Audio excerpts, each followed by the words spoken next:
appear that have these situations. So the paradigm 4 becomes he was lost because all the research is pointing in a way that maybe there is no the placebo effect between architecture and the disease. So there is no number 5. Right?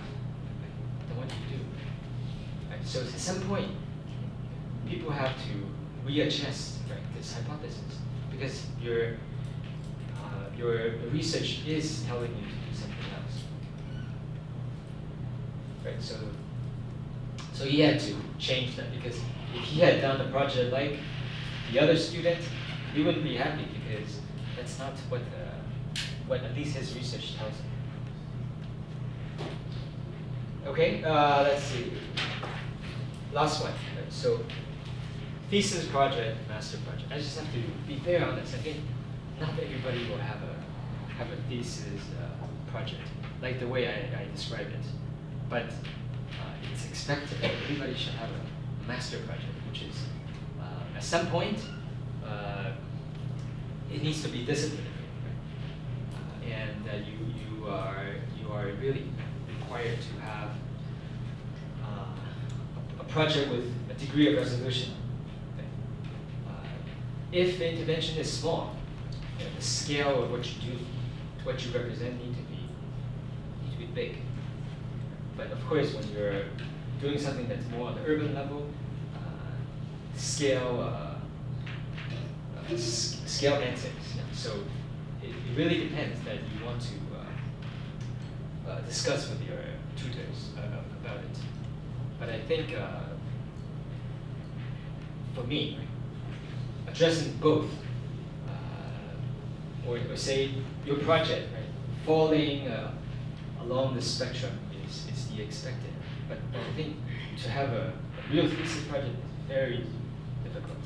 But you can really compensate that by working out a master project, which is to say you design a building, right, with consideration of the things that we talked about. But sometimes this step by step is harder to achieve thoroughly. Right? But what I'm trying to do today is to say everybody wants to have this ambition to do the thesis project, but it's also fine if you have a master project. So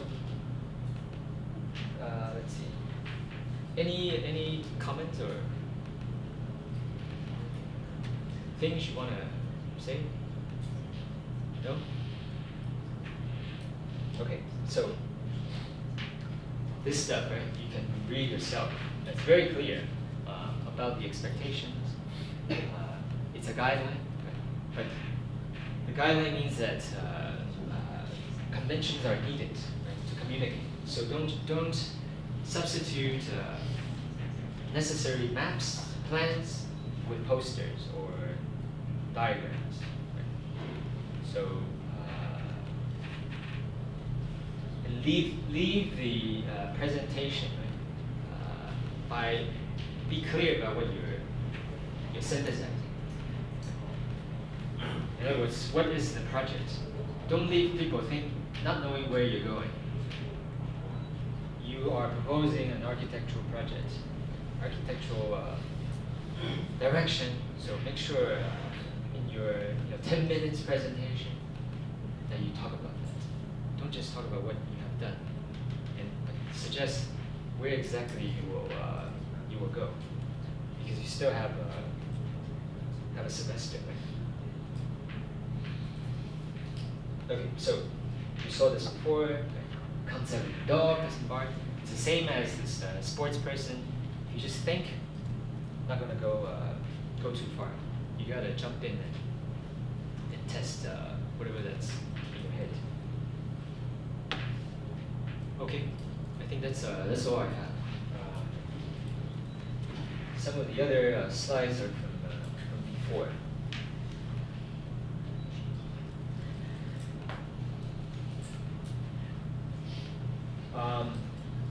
Maybe one more. which is this relationship between the intention and execution. Don't set the intention so high up that no execution can address the topic. So don't make, you're setting up these parameters, so don't make it overly challenging that no architecture can address. Right? Healing, making people happy, these abstract things. So be careful of this kind of the two bars. It might be better, right, that you set up a more humble, right, intention, but address the thesis with great execution. Like, don't try to unify East or North and South Korea with a piece of architecture. That's what I'm saying. Okay, then that's it.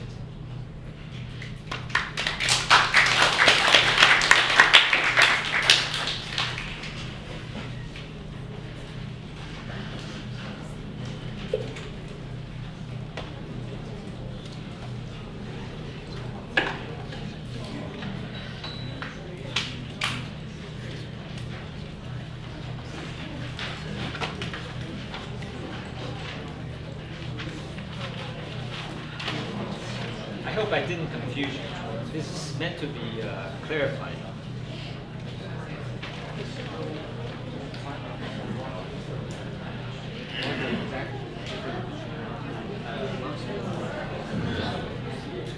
Yes. Master project is just design a good building. Design a good building. Okay. This project, if the argument is set up as I described it, the product might not necessarily be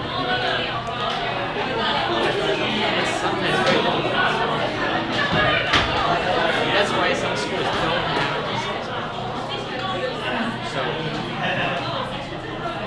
instead of waiting until March to say, I have no time to do this kind of flying machine architecture, just